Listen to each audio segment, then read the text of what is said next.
ED के सामने पेश नहीं हुए केजरीवाल।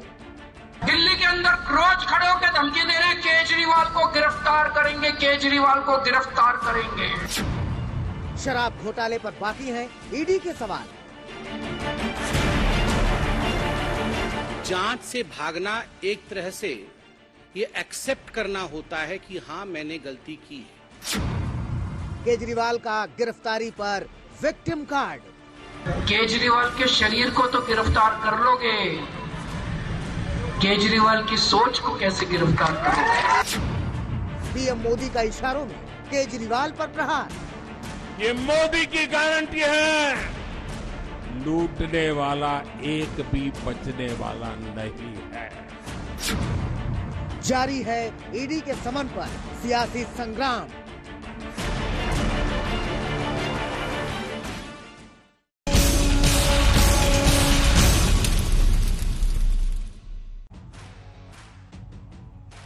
नमस्कार, आप देख रहे हैं हल्ला बोल। आपके साथ मैं हूं अंजना ओम कश्यप। क्या केजरीवाल को गिरफ्तारी का डर सता रहा है? आज ईडी ने शराब घोटाला मामले में केजरीवाल को पूछताछ के लिए बुलाया था, लेकिन चुनावी मौसम में वो ईडी के दफ्तर नहीं पहुंचे। एमपी के सिंगरौली में भव्य रोड शो किया, बीजेपी पर प्रहार किया, कहा मुझे जेल भेजने की धमकी दी जा रही है। लेकिन केजरीवाल को गिरफ्तार कर भी लेंगे तो केजरीवाल की सोच को कैसे गिरफ्तार करेंगे? उन्होंने रोड शो रैली में यह भी कहा कि पता नहीं चुनाव के नतीजों के दिन वो जेल में होंगे या कहीं और। लेकिन बीजेपी ने केजरीवाल पर पलटवार करते हुए कहा, कट्टर ईमानदारी का दम भरने वाले कट्टर बेईमान साबित हुए हैं। हम आपको वार पलटवार दिखाएंगे। प्रधानमंत्री ने भी इशारों में आज भ्रष्टाचार पर तगड़ा प्रहार किया है। लेकिन उससे पहले देख लीजिए ईडी को विपक्ष क्यों चुनावी हथियार बता रहा है। फिलहाल केजरीवाल पर ईडी की नजर है। हम आपको बता दें, पिछले कुछ दिनों में प्रवर्तन निदेशालय ने राजस्थान के सीएम अशोक गहलोत के बेटे वैभव गहलोत, ममता बनर्जी के भतीजे टीएमसी सांसद अभिषेक बनर्जी पर भी अलग अलग मामलों में शिकंजा कसा है। इसके अलावा ईडी की फांस में बिहार के deputy CM Tejashwi Yadav, RJD supremo Lalu Yadav है। विपक्ष के दूसरे नेता भी ईडी की सख्ती का शिकार हो चुके हैं। शिवसेना उद्धव गुट के संजय राउत, महाराष्ट्र के पूर्व गृह मंत्री अनिल देशमुख। आपको यह भी बता दें कि इस वक्त दिल्ली के तिहाड़ जेल में आम आदमी पार्टी के सांसद संजय सिंह, दिल्ली के पूर्व डिप्टी सीएम मनीष सिसोदिया, सत्येंद्र जैन भी जेल में बंद हैं दिल्ली शराब मामले में। ऐसे कई मामले हैं जिनमें विपक्षी नेताओं पर ईडी ने अलग अलग केस पर शिकंजा कसा हुआ है। हम आपको बताते हैं अलग अलग सरकारों के दौरान ईडी ने कितनी बार छापेमारी की है। हमने बीते दिन भी आपको दिखाया था। 10 साल मनमोहन सिंह यूपीए सरकार, 112 रेड। 10 साल एनडीए की सरकार, 2014 से 22 तक लगभग 3010 छापेमारी। अब फर्क खुद आंकड़ों की जुबानी देखिए। आपके लिए ये जानना भी जरूरी है 2014 से अब तक किस पार्टी के कितने नेताओं पर कार्रवाई हुई है। 6 बीजेपी प्लस, कांग्रेस पर 24, TMC 19, 18 NCP, DMK 6, BJD 6, 5 BSP, TDP के 5, एसपी के 5, आपके 4। वहीं अगर हम मनमोहन सिंह के कार्यकाल यानी 4 से 14 के बीच ईडी की बात करें तो कांग्रेस के 5, टीएमसी के 7, बीजेपी के 3, बीएसपी के 2, बीजेडी के 1, डीएमके के 4 नेताओं पर एक्शन हुआ था। ये मनमोहन सिंह की सरकार के वक्त था। उस वक्त भी अगर आप देखें तो बीजेपी के 3 नेताओं पर ही एक्शन हुआ था। विपक्ष के नेता आरोप लगाते हैं ईडी सरकार के इशारे पर काम कर रही है, लेकिन हम आपको दिखा रहे हैं ईडी का दावा। ईडी के मुताबिक 2005 से 2023 तक उन्होंने 5906 केस दर्ज किए, जिसमें से नेताओं पर केस सिर्फ 2.98%, 3% से भी कम है। वहीं केस में जो छापेमारी हुई है सिर्फ 9% केसों में छापेमारी की गई है। आइए आपको अपनी ये रिपोर्ट दिखाते हैं, जिसके बाद हम चर्चा की शुरुआत करेंगे।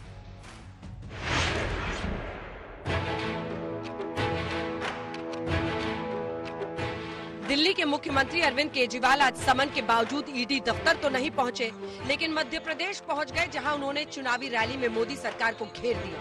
कहा, हर दिन मुझे धमकी देते हैं कि केजरीवाल को गिरफ्तार करेंगे। दिल्ली के अंदर रोज खड़े होकर धमकी दे रहे हैं, केजरीवाल को गिरफ्तार करेंगे, केजरीवाल को गिरफ्तार करेंगे। केजरीवाल के शरीर को तो गिरफ्तार कर लोगे, केजरीवाल की सोच को कैसे गिरफ्तार करोगे?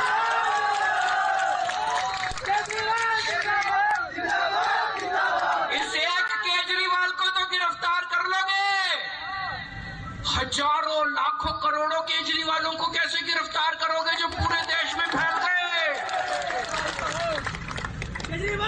आज देश का बच्चा बच्चा पूछ रहा है, तुम लोगों की 10 साल से केंद्र में सरकार है, केजरीवाल ने दिल्ली के सारे स्कूल ठीक कर दिए, शानदार बना गरीबों के बच्चों को शानदार शिक्षा मिल रही है। तुम लोगों ने देश में कितने स्कूल बनाए 10 साल में?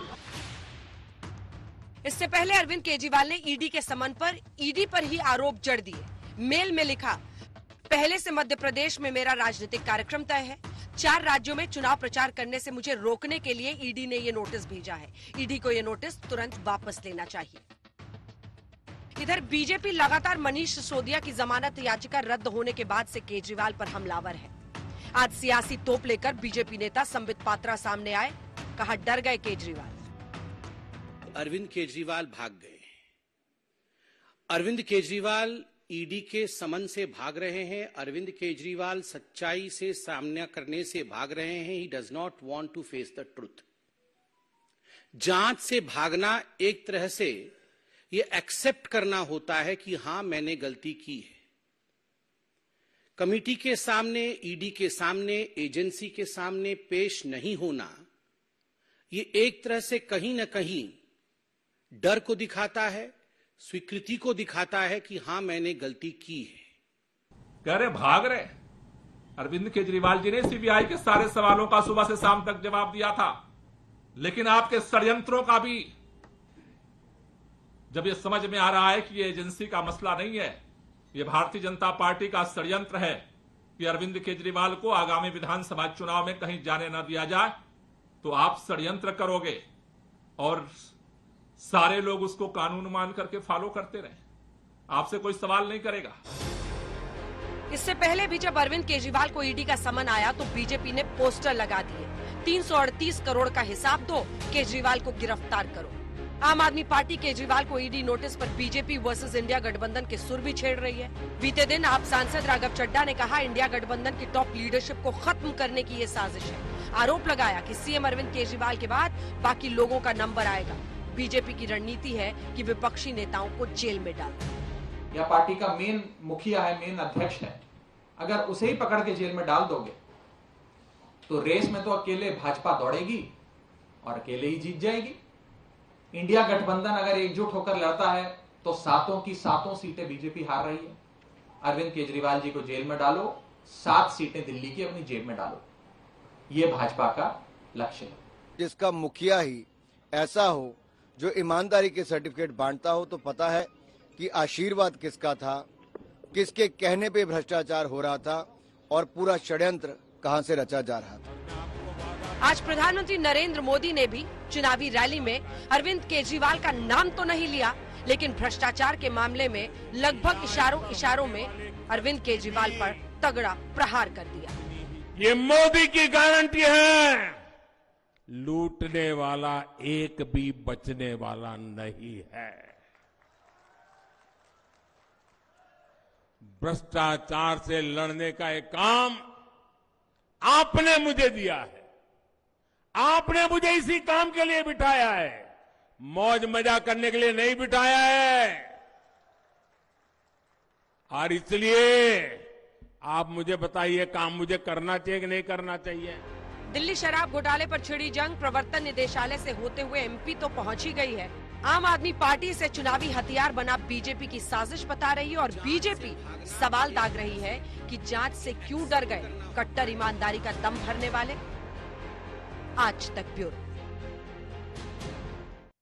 डॉक्टर अजय आलोक भारतीय जनता पार्टी की तरफ से सवालों का जवाब देंगे। सुरेंद्र राजपूत कांग्रेस पार्टी के प्रवक्ता हमारे साथ जुड़ गए। प्रियंका कक्कड़ प्रवक्ता आम आदमी पार्टी की, अनुराग भदौरिया समाजवादी पार्टी के प्रवक्ता, अभिषेक झा प्रवक्ता जेडीयू के, धीरेन्द्र कुमार प्रवक्ता एलजेपी के। आज इतना बड़ा पैनल इसलिए है क्योंकि इंडिया गठबंधन को भी लेकर, कांग्रेस को लेकर नीतीश कुमार ने एक बयान दे दिया जिसमें उन्होंने कहा कि अब 5 राज्यों के चुनाव पर पूरा फोकस है कांग्रेस पार्टी का। लेकिन उन सब पर चर्चा छोड़कर अब तो ये मुद्दा बड़ा हो गया है। सबसे पहले आपके पास आते हुए प्रियंका जी, आज अरविंद केजरीवाल ने जांच का सामना क्यों नहीं किया? क्योंकि हम लोगों ने देखा है कि जब जब बुलाया गया, आपके अन्य नेता जाते रहे। अरविंद केजरीवाल कह रहे हैं कि ईडी नोटिस वापस ले। इसका क्या मतलब है? अगर एक जांच चल रही है, उनको बुलाया गया तो जांच का सामना नहीं करना चाहिए था। अंजना जी, सभी को नमस्ते। अंजना जी, हम आपको ध्यान होगा कि ईडी ने पहले भी अरविंद केजरीवाल जी को बुलाया था और वो जांच में शामिल हुए थे। आज उनके प्रचार के प्रोग्राम पहले से लगे हुए थे और साथ में ईडी के नोटिस में काफी टेक्निकल मिस्टेक्स थी।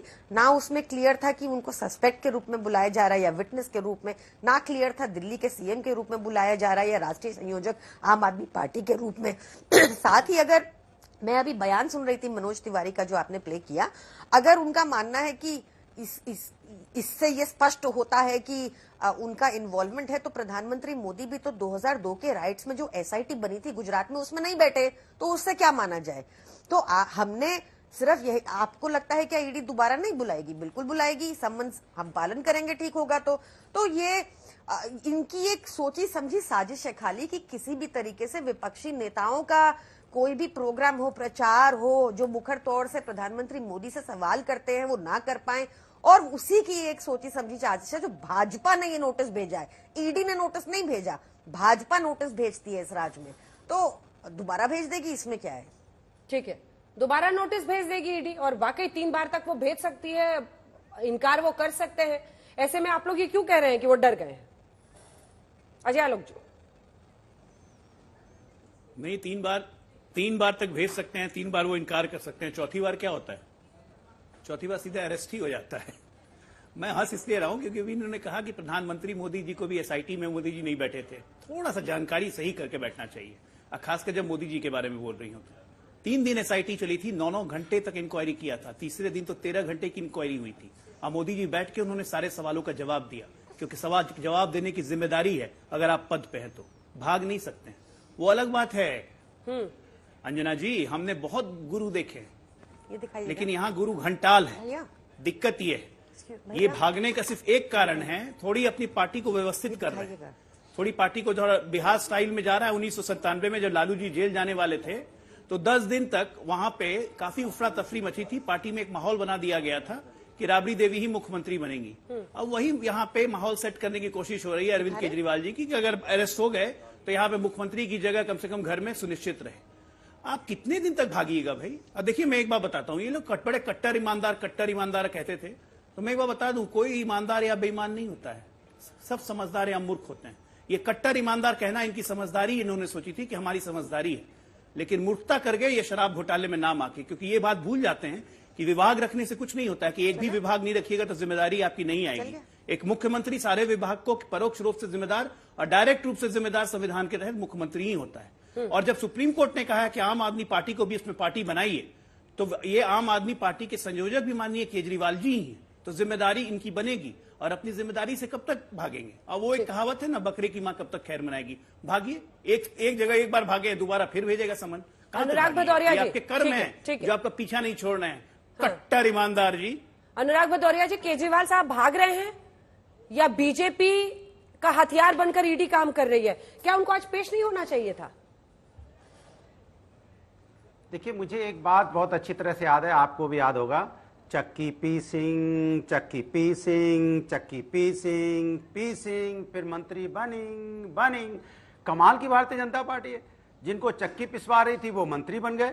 मैं इनसे पूछना चाहता हूं, जिस महाराष्ट्र में जब महाराष्ट्र में शिवसेना इनके साथ नहीं थी, सरकार में थी, जिस शिवसेना जो सिंधे में आज विधायक है, उन पे क्या क्या आरोप भारतीय जनता पार्टी ने विधायकों पे लगाए थे? उन विधायकों पे इन्होंने क्या कार्रवाई की, मैं ये भी तो जानना चाहता हूं ना।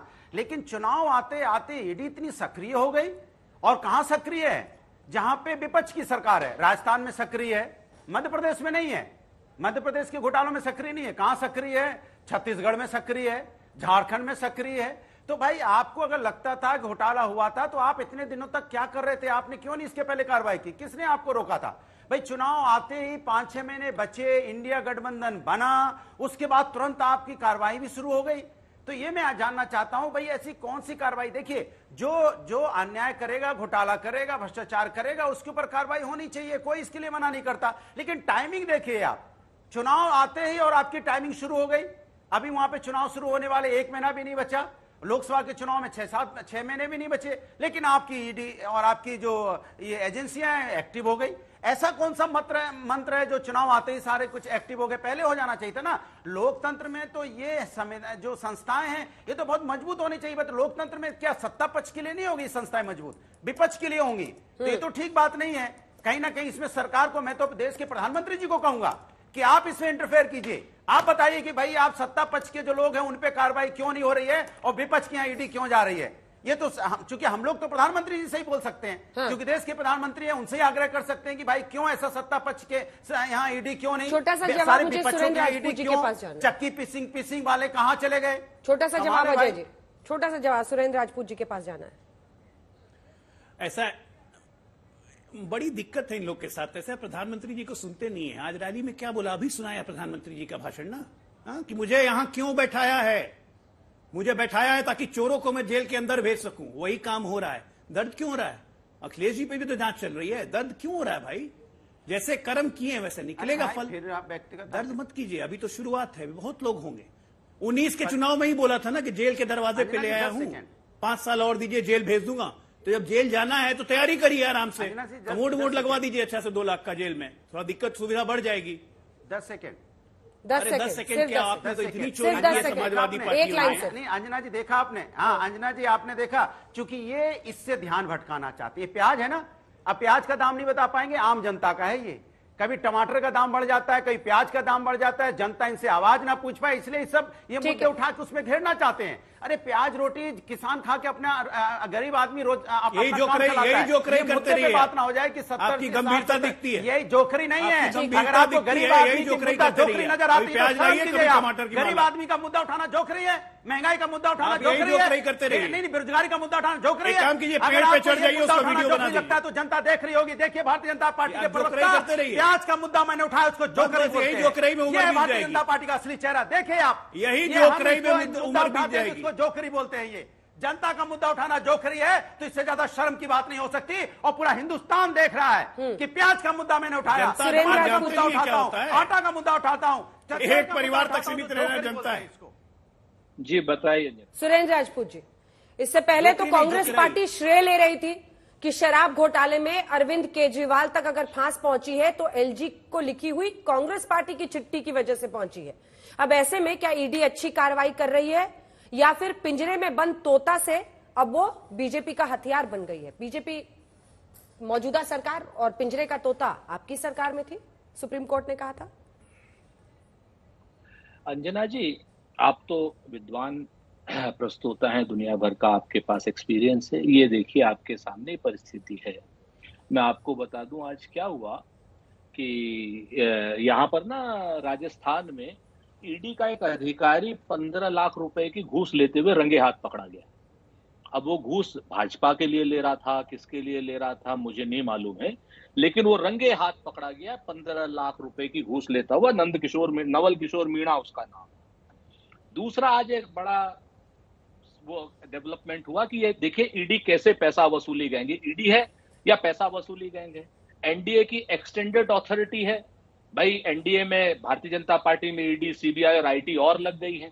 आज दूसरा एक स्टेटमेंट दिया है, बहुत इंपॉर्टेंट स्टेटमेंट दिया है हमारे भूपेश बघेल साहब ने। उन्होंने एक स्पष्ट आरोप लगाया कि जो प्लेन से काले काले बक्से आ रहे हैं छत्तीसगढ़ में, जिनकी कोई जांच नहीं हो रही, उन काले बक्सों में आ क्या रहा है? ये ईडी के कारों की और ईडी और सीबीआई की जो गाड़ियां हैं, इनकी जांच क्यों नहीं हो रही? सीआरपीएफ और ईडी की जो जांच है वो क्यों नहीं हो रही? इनमें क्या पैसा भर भर के 2000 करोड़ रुपए से ऊपर क्या वहां पर भेजा जा रहा है? वो बांटने के लिए काला धन है। एक एडीआर है, बहुत बड़ी कंपनी है जो भ्रष्टाचार और अपराधियों के खिलाफ काम करती है, अंजना जी, उसने भी आज स्पष्ट आरोप लगाया है कि मध्य प्रदेश के चुनाव में 2000 करोड़ से ज्यादा का काला धन ये लोग किस तरीके से वहां पर लाना चाहते हैं आखिरी के 10 दिन में। तो समस्या यहां पर ईडी आज की डेट में वसूली गैंग भारतीय जनता पार्टी का बन गई है क्या? और ये मैं नहीं कह रहा हूं, 15 लाख रुपए की घूस लेता हुआ पकड़ा गया जो ईडी का एक अधिकारी है नवल किशोर मीणा, उसके आधार पर मैं कह रहा हूं उसका एक और साथी पकड़ा गया। और ऐसे कितने साथी हैं पूरे देश में, कितने साथी हैं पूरे देश में? क्या प्रधानमंत्री नरेंद्र मोदी जी बचाएंगे कि मैं चोरों को पकड़ने के लिए यहां बैठा हूं? नहीं, आप चोरों को पकड़ने के लिए नहीं बैठे हैं प्रधानमंत्री जी, आप चोरों को मुख्यमंत्री बनाने के लिए यहां बैठे हैं। हेमंत बिस्वा शर्मा को आप चोर बताते हैं, फिर मुख्यमंत्री बनाते हैं। आप डकैत बताते हैं नारायण राणे को, केंद्र में मंत्री बनाते हैं।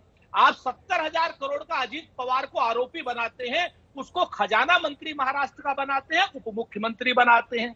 आप ईडी के हिसाब से शिंदे के 28 विधायकों को चोर बताते हैं और उसके बाद उनमें से 10 लोगों को मंत्री बनाते हैं, बाकी सब लोगों को जो है वहां की सरकार में शामिल करते हैं। आप चोरों को भारतीय जनता पार्टी के साथ में ला करके अपनी मलाई चटवाना चाहते हैं, अपनी सरकार बनाना चाहते हैं। आप चोरों को पकड़ना नहीं, चोरों को भाजपा में शामिल करना लेकिन चाहते सुरेंद्र जी हैं। हमारा बड़ा स्पष्ट आरोप। हाँ, ठीक है, आपका ये आरोप समझ में आ गया। आप कह रहे हैं कि आपके वक्त पर पिंजरे का तोता था, जैसा सुप्रीम कोर्ट ने कहा, अब इनके हाथ में हथियार बन गया है। लेकिन क्या मेरे सवाल ने आपको शर्मिंदा कर दिया? क्योंकि आपने जवाब ही नहीं दिया सर। मैंने पूछा कि कांग्रेस पार्टी तो क्रेडिट ले रही थी कि हमने अरविंद केजरीवाल के खिलाफ शराब घोटाले में सबसे पहला कंप्लेंट किया था एलजी को। अब उस पे आप हंस रहे हैं। आप कहिए, आप भी हंसिए, हम भी हंसते हैं, सब हंसते हैं मिलके। एक छोटी सी लाइन बोल दूं। शायरी बाद में कीजिएगा, पहले सवाल का तो जवाब दीजिए। आपकी शायरी बेमिसाल होती है, लेकिन सवाल का तो जवाब दीजिए। ये भोलापन तुम्हारा, ये शरारत और ये शोखी, जरूरत क्या तुम्हें तलवार की, तीरों की, खंजर की। मसला क्या है कि ये जो सवाल है ना अंजना जी आपके, हम तो बहुत स्पष्ट कहते हैं, शराब घोटाले में जिस तरीके की जांच ईडी कर रही है, शुरुआती जांच में जो चीज लगी, जो तथ्य लगे, वो हमने बात रखी आप लोगों के सामने। लेकिन अब शराब घोटाले के नाम पर जिस तरीके से राजनीतिक दल को प्रताड़ित करने, आप भाई 30 दिन में जांच कर सकते हैं। अरे आप ही लोग कहते थे केजरीवाल को गिरफ्तार करो, आपके दिल्ली के नेता कहते थे। आप मेरी बात तो सुन लो अंजना जी, आप तो मेरे परिवार के बयान है नवजोत सिद्धू का, बात तो सुन लो ना, पूरा करने दीजिए अजय जी, पूरा करने। हाँ, मैं तो एक चीज कह रहा हूं ना कि आपने कानून सम्मत अगर कोई कार्रवाई की तो उसका एक होना चाहिए ना। 30 दिन, 60 दिन, कोर्ट कहता है 60 दिन में चार्जशीट दे दो, 90 दिन में दे दो। ऐसी कौन सी जांच होती है जो सुरसा की तरीके से अपना बदन बढ़ाती रहती है? जैसे जैसे प्रधानमंत्री जी चोरों को और डकैतों को भाजपा में शामिल करते रहते हैं, वैसे वैसे विरोधी दल के खिलाफ की जांच लंबी खिंचती रहती है। चाहे वो हसन मुशर्रफ के खिलाफ हो, चाहे अजीत पवार के खिलाफ हो, चाहे नवाब मलिक के खिलाफ हो, चाहे हमारे अनिल देशमुख के खिलाफ हो।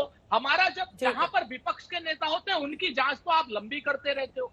हम तो कहते हैं लॉजिकल कंक्लूजन कितने दिन में दोगे? पहले दिन आप हमको बता दो कि साहब 60 दिन में देंगे। अगर 6 साल तक आप करोगे तो बट नेचुरल है ईडी के चोर लोगों के ऊपर भी सवाल उठेंगे और ऐसे चोर पकड़े जाएंगे जो 15 लाख रुपए की घूस लेते हुए पकड़े जा रहे हैं राजस्थान में। आप लोग तो बहुत सुरक्षित, ठीक है सर, हो गया। आप लोग तो बहुत सुरक्षित महसूस करते होंगे। जो एनडीए की तरफ है उनको तो कोई डरने की जगह ही नहीं है, जरूरत ही नहीं है। चोरी नहीं करते हैं अंजना जी, क्यों डरे? ऐसा थोड़ी, ये लोग को डर रहे हैं इसलिए कि भ्रष्टाचार में डूबे लोग हैं। भ्रष्टाचार की न टूटे लड़ी, चाहे लग जाए एक एक को हथकड़ी, इसीलिए हाथ मिला के बैठे हुए हैं। तो लग ही नहीं रहा है। पहले हमको बहुत अच्छा लग रहा है अंजना जी कि पहले बिहार में सब लोगों को, हम लोगों को खास करके बिहारियों को ये सुनना पड़ता था कि आप ही के यहाँ के नेता लालू प्रसाद जी ने चारा घोटाला किया और आप लोग दोबारा तिबारा सरकार बनाते देते हैं उनको। बिहार के लोग आप लोग कैसे हैं? लेकिन आज आम आदमी पार्टी ने थोड़ा हम लोगों का सम्मान बढ़ाया है कि बिहार में नहीं, दिल्ली में भी अब लोग एक भ्रष्टाचारी को दोबारा सरकार में लाते हैं और आगे बढ़ाते हैं, गरीबों के पैसा को अपने इस्तेमाल के लिए लगाते हैं, अपने चुनाव के काम में लगाते हैं। ये लोग क्या बात करेंगे? आज इनको ईडी का सामना करना पड़ा तो ये भाग खड़े हुए। यही बात ये लोग दलील दे रहे थे, जो सुप्रीम कोर्ट में जो दलीलें दी जाती है, टीवी पर आके गला फाड़ फाड़ के इनके लोग बोलते हैं कि पहला नंबर हमारी है, फिर नंबर इसकी है, फिर नंबर इसकी है। इन लोगों को कैसे पता चल जाता है अंजना जी कि ये लोग भ्रष्ट हैं? क्योंकि इन लोगों को मालूम है ना कि एक एक आदमी कौन। ठीक है अभिषेक झा जी, देखिए नीतीश कुमार अभी तो धुर विरोधी हैं, बल्कि अगर इंडिया गठबंधन में शुरुआती जो कोशिश थे, पहल थी उन्हीं की थी। जब से बीजेपी से नाता तोड़ा, एक एक नेता के घर वो गए, सबको मिलकर इकट्ठा किया।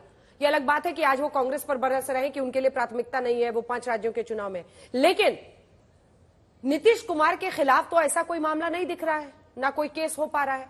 कोई तो इसकी वजह रही होगी। लेकिन नीतीश कुमार जी कल भी आईना थे, आज भी आईना है। सोचना तो उनको है, जिनके दिल में कुछ और है, शक्लों पर कुछ और। तो नीतीश कुमार जी पर तो आज तक एक छटांग दाग कटाक्ष आपका किस पे है? बीजेपी पे है कि कांग्रेस और आम आदमी पार्टी पर है?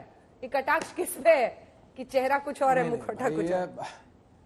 ये तो अरे भाई, चेहरा कुछ और है और दिल और दिमाग में कुछ और चल रहा है। ये तो प्रधानमंत्री जी के विषय में है ना। प्रधानमंत्री जी जिनको सबसे बड़ा भ्रष्टाचारी बताते हैं, 70,000 करोड़ के घोटालों का आरोप लगाते हैं और गलबहियां कर लेते हैं। तो जहां विचारों में और शब्दों में इतना बदलाव है, उनके लिए सारी चीजें हैं।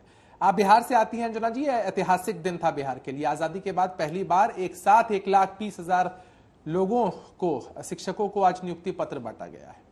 महत्वपूर्ण विषय यह है अंजना जी कि जिस तरह से लगातार एक कोशिश है सो कॉल्ड स्वायत्त संस्थाओं का दुरुपयोग करके विपक्ष के नेताओं के खिलाफ उनकी छवि को खराब करने के लिए, धूमिल करने के लिए, डिमोरलाइज करने के लिए, या कहें कि इंडिया गठबंधन जो बना है उसको कमजोर करने के लिए, ये एक सोची समझी रणनीति। और हमें लगता है कि हर जोर आजमाइश कर ही लेनी चाहिए भारतीय जनता पार्टी को, ताकि कोई कोर कसर न बाकी रहे। और नीतीश कुमार जी के बयान को तोड़ मरोड़ कर पेश किया गया है। 5 राज्यों में चुनाव हो रहे हैं, जाहिर सी बात है पार्टियां जो वहां चुनाव लड़ रही हैं उस तरह से वहां व्यस्त है, लेकिन इसका यह मतलब नहीं है कि इंडिया अलायंस ने अपनी दिशा बदल ली है।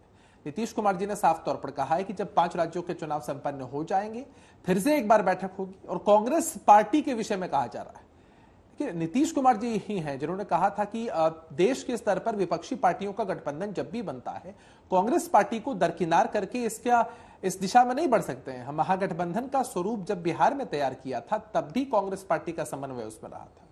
तो मसला यह है कि आज देश में बुनियादी मुद्दों की चर्चा गौण है और चर्चा इस बात की है कि कैसे विपक्ष के नेताओं को डराया जाए, धमकाया जाए। आपका इतना बड़ा और प्रतिष्ठित चैनल है, हर जगह हम लोग खबरें सुनते हैं। कभी सुनने को मिल रहा है कि भारतीय जनता पार्टी के किसी वरिष्ठ नेता के यहाँ ईडी ने दरवाजा तक खटखटाया हो। मसला तो यह होता है ना कि अब हम लोग मीम्स देखते हैं सोशल मीडिया पर, ईडी के लोग, सीबीआई के लोग जा रहे हैं और मालूम चला कि किसी व्यक्ति ने अपने नेम प्लेट के नीचे कमल का निशान लगा लिया, लोग वापस चले जाते हैं। तो कमल की ताकत इतनी बढ़ा दी है इन लोगों ने, अपने वॉशिंग मशीन की ताकत इतनी बढ़ा दी है इन लोगों ने कि भाई हमारे यहां आओगे एकदम पवित्र हो जाओगे, और जब तक हमसे दूर हो हमारे खिलाफ बोलोगे, हम तुम्हारे साथ क्या सुलूक करेंगे इसका कोई अंदाजा भी नहीं लगा सकते। ठीक है, जवाब ले केजरीवाल जी हो या आपने मेरे सवाल का जवाब नहीं दिया। जांच की बात जहां तक आती है, हर कोई सहयोग करना चाहते हैं, हर कोई सहयोग करते भी है, लेकिन जांच के नाम पर जिस तरह का दबाव, जांच के नाम पर जिस तरह से छवि को धूमिल करने की साजिश, ठीक, जवाब दीजिए। ये लगातार हो। पहले तो अपना हॉर्स पावर बताइए सर, अपने वॉशिंग मशीन का हॉर्स पावर बताइए, आज जनता को सब बता दीजिए आप अजय आलोक जी, जहां पे आके सब धुल जाते हैं एकदम साफ चकचक।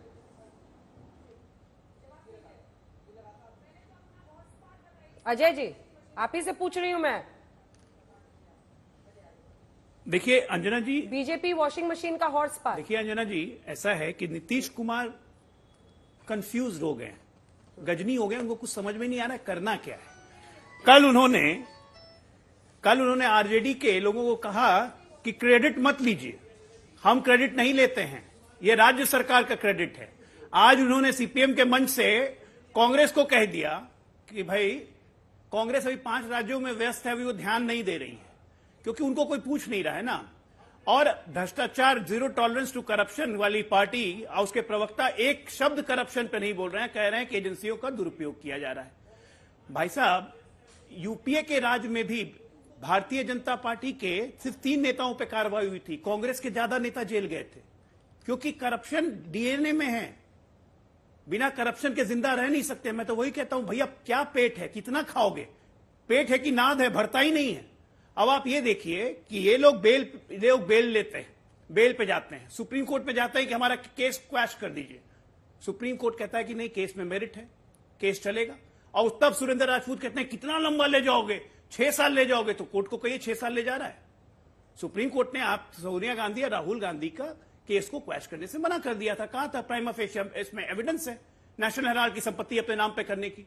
तो जब आपके लक्षण इस तरह के हैं तो भैया परिणाम आप ही ना भुगतोगे, कोई दूसरा तो भुगतेगा नहीं। और प्रधानमंत्री की जब घोषणा है और इसी घोषणा के तहत लोगों ने उनको वोट दिया कि मैं किसी भ्रष्टाचारी को नहीं छोड़ूंगा, सबको को जेल भेजूंगा, तो प्रधानमंत्री अपना काम करें तो दिक्कत क्या है। आम आदमी पार्टी के बारे में मैं ये कह रहा हूं कि भाई कांग्रेस के लिए बड़ा सॉफ्ट हो रहे थे सुरेंद्र राजपूत। आज नवजोत सिंह सिद्धू पंजाब में बयान उन्होंने दिया है कि 400 करोड़ का खुला भ्रष्टाचार किया है आम आदमी पार्टी ने, पंजाब में वित्तीय आपातकाल है। तो ये सब तो कांग्रेस ही बोल रही है और यहां पे आके हाथी के दांत खाने के कुछ और, दिखाने के कुछ और, पलट जा रहे हैं बात पे। वो जबरदस्ती का इंडियन नेपोटिस्ट डकैट्स ऑफ इंडिया एसोसिएशन चलाने की एक निर्मूल कोशिश है। ये कोशिश समय से पहले ही खत्म हो जाने वाली। सुरेंद्र जी, एक जवाब तो इस पर बनता है, क्योंकि चाहे आप कितना भी इस पर इनकार करें, नीतीश कुमार ने कहा है कि कांग्रेस पार्टी इंडिया गठबंधन पर ध्यान नहीं दे रही है। कांग्रेस पार्टी 5 राज्यों के चुनाव में व्यस्त है। आप सोचिए कि 3 बैठकें तो आपने एक के बाद एक कर ली। कांग्रेस की प्राथमिकता ये 5 राज्यों में चुनाव है, क्योंकि आपको लग रहा है कि आपको यहां पर सफलता मिलेगी। लेकिन नीतीश कुमार ने आज सीधा कटाक्ष किया है और ये इससे आप इनकार नहीं कर सकते। मुझे उम्मीद है आप दोनों बात का जवाब देने का मौका देंगे। मैं पहली बात बता दूं, नीतीश कुमार जी इस गठबंधन के भीष्म पितामह हैं और उस भीष्म पितामह के तरीके से और हर भीष्म पितामह की एक वो होती है, जिम्मेवारी होती है कि वो अपने साथ आए हुए सारे लोगों को समय समय पर चेताता रहे। तो नीतीश कुमार ने चेताया, उसका स्वागत, नंबर 1। नंबर 2, हाँ, हमारी प्राथमिकता इन 5 राज्यों के चुनाव की। नीतीश जी भी इस बात को जानते हैं और अनौपचारिक और औपचारिक बैठकें हमारी हो भी रही हैं और आने वाले समय में और भी हमारी तेजी से होंगी। जल्दी ही चुनाव, मेरे ख्याल 17 तारीख को मैं ग्वालियर में बैठा हूं, यहाँ खत्म हो जाएंगे और 3 तारीख तक सारे रिजल्ट भी आ जाएंगे। तो ये नीतीश कुमार जी के सुझाव का हम तहे दिल से स्वागत करते हैं और उनसे हम कहना चाहते हैं कि हम पूरा ध्यान लगाएंगे। नीतीश जी, आप हमारे बड़े हैं, उसी तरीके से आपने हमें जो सुझाव दिया, हम सुझाव मानेंगे। ठीक है, एक बार सुना देते हैं आपको, एक बार सुना देते हैं। प्रधानमंत्री ने जो आज ये भ्रष्टाचार पर हमला किया है, सर हो गया सर, 6 लोग हैं, सबको थोड़ा मौका देना। अरे नहीं भाई, रुक जाइए अजय जी, रुक जाइए अजय जी, दूसरा मौका, ये बड़ी बेईमानी है। अरे सर, चौथी बार बोल रहे हैं आप सुरेंद्र जी, रुकिए। अरे नहीं, सुनिए पीएम ने क्या कहा। मुझे तो आपसे वैसे ही डर लगता है। लूटने वाला एक भी बचने वाला नहीं है। भ्रष्टाचार से लड़ने का एक काम आपने मुझे दिया है, आपने मुझे इसी काम के लिए बिठाया है, मौज मजा करने के लिए नहीं बिठाया है। और इसलिए आप मुझे बताइए, काम मुझे करना चाहिए कि नहीं करना चाहिए? जरा पूरी ताकत से पता चले, दिल्ली वालों को भी पता चले, ये काम मुझे करना चाहिए कि नहीं करना चाहिए? चोर लुटेरों को ठीक करना चाहिए कि नहीं करना चाहिए? भ्रष्टाचार के खिलाफ लड़ना चाहिए कि नहीं लड़ना चाहिए? लुटेरों का हिसाब चुकता करना चाहिए कि नहीं करना चाहिए? ये गरीब का पैसा वापस आना चाहिए कि नहीं आना चाहिए? आपके आशीर्वाद से ये काम मैं कभी रोकने वाला नहीं हूं दोस्तों। और इसलिए ये लोग मुझे भले लाखों गालियां देते रहे, ये आपके आशीर्वाद की ताकत है। न मोदी डिगता है, न मोदी डरता है। मोदी भ्रष्टाचार के खिलाफ कार्रवाई को न रोकता है। एक वक्त पर भ्रष्टाचार के खिलाफ प्रियंका जी पूरा आंदोलन हुआ। रुक जाइए अभी सुरेंद्र जी, आप भी, अजय आलोक जी थोड़ा सा रुक जाइए आप लोग। प्रियंका जी, एक वक्त पर भ्रष्टाचार के ही खिलाफ आवाज उठाते हुए आम आदमी पार्टी एक आंदोलन से निकली और फिर दिल्ली में सत्ता में आई, पंजाब में कांग्रेस के अपने दम पर सरकारें आप देखिए और अपनी देखिए। लेकिन सवाल है कि आज ऐसा लग रहा है कि बाजी बिल्कुल पलट गई है और भ्रष्टाचार के घेरे में आप खड़े हैं और पीएम ये दम भर रहे हैं कि हम भ्रष्टाचार पर कॉम्प्रोमाइज नहीं करेंगे। अंजना जी, मुझे 2 मिनट दीजिएगा क्योंकि बहुत जरूरी है ये मुद्दे एड्रेस करना। पहला तो प्रधानमंत्री मोदी ने अभी जैसे मुझसे पहले गिनाया गया 70,000 करोड़ के घोटालेबाज को भी 2 दिन बाद फाइनेंस मिनिस्ट्री में शामिल कर लिया महाराष्ट्र की। हो सकता है वो और चोरी कर ले, वहां ईडी जानी चाहिए। हर्षवर्धन पाटिल हैं जो कांग्रेस से भाजपा में गए, वो भी जाके सार्वजनिक तौर पर कहते हैं अब मैं चैन की नींद सोता हूं। ऐसे अनेकों बयान है, ये है एक पार्ट। तो उनकी भ्रष्टाचार पे वादा उतना ही पुख्ता है जैसा 15 लाख का वादा उन्होंने सबके अकाउंट में किया था। सेम बात है। हम कट्टर ईमानदार थे, हैं और रहेंगे। अरविंद केजरीवाल जी कट्टर ईमानदार हैं, थे और रहेंगे। अब सवाल आता है कट्टर ईमानदार हैं तो बेल क्यों नहीं मिली? आप सुप्रीम कोर्ट का ऑर्डर उठा के देखिए, उसमें भी लिखा हुआ है कि मनीष जी के प्रति कोई मनी ट्रेल नहीं है, 1 पैसे की चवन्नी की रिकवरी नहीं हुई। फिर बेल क्यों नहीं मिली? इन्होंने क्या किया अंजना जी, 2017 में सुप्रीम कोर्ट ने एक प्रावधान को पीएमएलए के अनकॉन्स्टिट्यूशनल घोषित कर दिया था। उस प्रावधान में था कि अगर आपको बेल की ही स्टेज पे अपना पूरा केस प्रूव करना होगा और जज को सेटिस्फाई करना होगा कि आपने कुछ नहीं किया, बेल की स्टेज पे। दूसरा इसमें यह था कि हमारे कानून में लिखा है इनोसेंट अंटिल प्रूवन गिल्टी, पर इस प्रावधान में है गिल्टी अंटिल प्रूवन इनोसेंट। तो इन्होंने ये सुप्रीम कोर्ट ने 2017 में स्ट्राइक डाउन कर दिया कि ये एक अनकॉन्स्टिट्यूशनल लॉ है। उसके बाद क्या हुआ कि 2019 में एक बैकडोर से फाइनेंस एक्ट के थ्रू उन्होंने इस अनकॉन्स्टिट्यूशनल प्रोविजन को रिवाइव कर दिया। ये करना अलाउड है या नहीं, ये सुप्रीम कोर्ट में अलग से मामला पेंडिंग है, जो 7 जज बेंच के आगे जब लगेगा तब लगेगा। अब हमें इस प्रावधान में फंसा दिया और इसमें अब क्या करना है कि 51,000 डॉक्यूमेंट भाजपा ने इस केस में डाल दिए और साथ में डाल दिए 500 विटनेस। तो आप सोचिए अगर रोज का एक विटनेस भी हुआ तो कितने साल लग गए बेल की स्टेज पे एग्जामिन करने को। इसलिए सुप्रीम कोर्ट ने कहा 2 मिनट नहीं टिकेगा ये केस नीचे ट्रायल कोर्ट में और 6 महीने के अंदर ये केस डिसाइड किया जाए, क्योंकि हमारे देश में 10-15 साल लगना ट्रायल कोर्ट में मामूली बात है। तो ये सारा खेल चल रहा है, हमें इतनी संगीन प्रोविजन में फंसा दिया गया है जहां पे बेल मिलना इम्पॉसिबल है, चाहे आप बेगुनाह हो। देखिए ना, ब्रिजभूषण तो बाहर घूम रहा धड़ल्ले से, उनके वहां तो पुलिस कह भी रही है कि भाई साक्ष्य है कि इन्होंने महिलाओं को छेड़ा, पर वो बाहर घूम रहे हैं। हमें ऐसी प्रोविजन में फंसा दिया कि कुछ भी करते रहिए, अब पूरा ट्रायल जब तक नहीं होगा बेल मिलना मुश्किल है।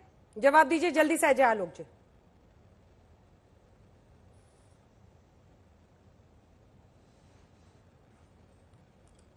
ऑडियो नहीं आ रहा है, कुछ म्यूट कर दिया है क्या आपने? अच्छा ठीक है, कैमरे पे ठीक है। मैं ऑडियो आपका नहीं आ रहा है, ऑडियो ठीक कराते हैं, ऑडियो ठीक कराते हैं। अनुराग भदौरिया जी, सवाल है कि भ्रष्टाचार का इतना गंभीर मामला है, ऐसे में जांच के लिए सामने आकर, और खास तौर पर एक ऐसी पार्टी जिसने हमेशा भ्रष्टाचार के खिलाफ आंदोलन से निकली हुई, जिसने कहा हम कट्टर ईमानदार है, ऐसे में लोगों के मन में भी सवाल आएगा कि जांच के लिए क्यों नहीं गए। कहते हैं ना कि बस्ती में तो तुम खूब सियासत करते हो, बस्ती की आवाज उठाओ तो जाने। बस्ती की आवाज, देश की आवाज नहीं उठाएंगे, देश की जनता की बात नहीं होगी। भाई आपको अगर भ्रष्टाचार करना, भ्रष्टाचारियों को पकड़ना है, तो वो जो भ्रष्टाचारी जो देश का पैसा लेके बाहर गए वो अब तक क्यों नहीं आए? वो भ्रष्टाचारी जो पहले दूसरी पार्टी हुआ करते थे, बीजेपी उनको भ्रष्टाचारी बताती थी, फिर उनको मंत्री क्यों बनाया और बड़े बड़े पद पे क्यों बैठाया? उनको क्यों नहीं पकड़ा, उनको जेल में क्यों नहीं डाला? क्योंकि भारतीय जनता पार्टी में आ गए इसलिए। तो ये तो ठीक नहीं है। हम कहते हैं विपक्ष के ऊपर में आप ईडी सीबीआई की कार्रवाई करते हैं, लेकिन जो पार्टी में, दूसरी पार्टी में थे, जिन पे आप आरोप लगाते थे, चिल्ला चिल्ला के भारतीय जनता पार्टी आरोप लगाती थी सदन के बाहर और सदन के अंदर, आज वो आपके दल में आ गए तो पाक साफ हो गए, फिर उनके ऊपर कोई आरोप नहीं रहा, उनके ऊपर कोई बात नहीं होगी। तो ये तो गलत है ना। ये तो साफ साफ लोकतंत्र को, आप लोकतंत्र को खत्म कर देना चाहते हो। लोकतंत्र हटा के आप किसकी तरफ बढ़ना चाहते हो? तानाशाही की तरफ बढ़ना चाहते हो कि जो सत्ता पक्ष में रहेगा उस पर कोई कार्रवाई नहीं होगी, चाहे किसी तरह का भी कोई भी वो भ्रष्टाचार कर ले या किसी तरह का कोई आरोप उसके ऊपर लग जाए, उस पर कोई कार्रवाई नहीं होगा, बाहर घूमेगा, धड़ल्ले से घूमेगा। लेकिन अगर सत्ता पक्ष में नहीं है, विपक्ष में है और इंडिया गठबंधन में आ गया है, जो कि जनता की आवाज उठा रही है, इंडिया गठबंधन जो जनता के मुद्दों की बात कर रही है, उसके साथ अगर हो तो आपके ऊपर ईडी सीबीआई की कार्रवाई होगी और आपको जेल में डाल दिया जाएगा। ये तो ठीक नहीं है। आप बताइए, मैं पूछना चाहता हूं, नहीं दूसरों के गिरबान में तो ये झांकते हैं लेकिन अपने गिरबान में नहीं झांकते। ठीक है, मैं पूछ लूंगी उनसे। आप कभी इंडिया के देश के जो मुद्दे हैं उस पर बात क्यों नहीं करते? दो चीजें बड़ी साफ साफ हैं अंजना जी। कहते हैं ना कि मुंह में छुपी हो, ये मोदी जी के लिए है कि मुंह में छुपी हो मीठी बातें, रग रग में अय्यारी हो और उसकी दवा कहां से लाऊं जिसको ये बीमारी हो। आज की डेट में ईडी वाले लुटेरे बन रहे हैं, 15-15 लाख रुपए की लूट कर रहे हैं। स्पेशल प्लेन से काले बक्सों में क्या आ रहा है कोई जांच नहीं, ईडी के वाहनों की जांच नहीं। सारे के सारे लुटेरे, चाहे वो मोदी हो, चाहे चोकसी हो, चाहे संदेशरा हो, मैं नरेंद्र मोदी की बात नहीं कर रहा, ललित मोदी की बात कर रहा हूँ, नीरव मोदी की बात कर रहा हूँ, ये सारे के सारे बाहर बैठे हैं। ये लुटेरे सारे आपके साथी बाराती हैं। मोदी जी इनको तो ले आते 9 साल हो गए आपको, ये इनको नहीं लाओगे आप क्या करोगे कि नए नए केस बनाओगे, उस केस को 6 साल चलाओगे, आरोप लगा करके हमको अपराधी बताने का काम करोगे और अपने अपराधियों को सिर्फ कहोगे आरोप लगे हैं, अभी केस कुछ हुआ नहीं। तो ऐसा होता है, जाकर के आरोप लगाएंगे, अपराधी बना देंगे अंजना जी। और हमारे यहाँ के जो आरोप लगा करके अपराधी बन, अपने यहाँ के वित्त मंत्री बना लेंगे, मुख्यमंत्री बना लेंगे, उप मुख्यमंत्री। ये जो दोगलापन है ना व्यवहार का, ठीक है प्रियंका जी, अब जनता अजय आलोक जी हमारे साथ जुड़ेंगे तो मैं उनसे जवाब लूंगी। ठीक है सर। अशोक गहलोत ने जो बात करी कि यहाँ पर 12 साल पुराना केस वैभव के खिलाफ आपने खोल दिया सिर्फ चुनाव से पहले, वीरभद्र सिंह को आपने मार डाला, उसकी बेटी की शादी के उस पर आपने सीबी और ईडी भेज दी। किस तरीके की बदतमीजी ये लोग भारतीय जनता पार्टी वाले लोकतंत्र को कलंकित करने के लिए कर रहे हैं। बात आ रही है, आवाज आ रही है अजय आलोक जी? बोलिएगा, कुछ बोलिएगा। उनको शायद अब आवाज भी नहीं जा रही ऑडियो। अरे आज आवाज नहीं आ रही है, उनकी आवाज गई, खत्म। Priyanka ji tata bye bye हो गया। प्रियंका जी वो कह रहे हैं कि डिले करना, मामलों को लटकाना, जिसमें ईडी ने भी जो डेटा जारी किया है, एक बार जैकेट में अगर दिखा दें आप मुझे और उनको करके, तो ईडी ने कहा है कि कितने केसेस में उन्होंने जिनकी ट्रायल पूरी हुई, 25 केसेस की ट्रायल पूरी हुई, कोर्ट में लंबा ये मामला खींचता है। 25 केसेस की ट्रायल पूरी हुई जिसमें से 24 में उनको कन्विक्शन मिला है, जिसकी वजह से अपना कन्विक्शन रेट ईडी इतना हाई बताता है। अब जांच में ही आप नहीं जाएंगे, उसको टालेंगे। आप भी जानते हैं कि 3 बार वो नोटिस भेजेंगे, 3 बार तक का जाना ही जाना पड़ेगा, 3 बार तक लेकिन चांस है। तो ये भी तो डीले का ही हिस्सा है ना। सवाल सीधा है जो बीजेपी पूछ रही है कि क्या गिरफ्तारी के डर की वजह से अरविंद केजरीवाल ईडी के पास नहीं गए? स्ट्रेट सवाल है प्रियंका जी। हम लोग बहुत छोटे लोग हैं अंजना जी, और हम लोग बहुत बड़ी ताकतों से लड़ रहे हैं। तो ये बाकी पार्टी में तो एक आधी एफआईआर करके ही डरा देते हैं, हटा देते हैं। हम ऑपरेशन लोटस करते हैं, 50 खोखे नोटों के नारे आप सुनते हैं, पर हम ना बिकते हैं ना टूटते हैं। ये हमारी आवाज को कैसे दबाए? अजय आलोक जी इसका जवाब दीजिए। एक ही तरीका है, जेल में डाल दो और मोटे मोटे प्रोविजंस। अजय आलोक, अच्छा अब उनसे संपर्क नहीं हो पा रहा। आप सभी का बहुत धन्यवाद हमारे साथ जुड़ने के लिए। फिलहाल अरविंद केजरीवाल ईडी दफ्तर नहीं पहुंचे, लेकिन अभी शायद नोटिस और जाएगा, लेकिन 3 बार वो रिफ्यूज कर सकते हैं। फिलहाल मध्य प्रदेश में चुनावी प्रचार कर रहे हैं। आप देखते रहिए।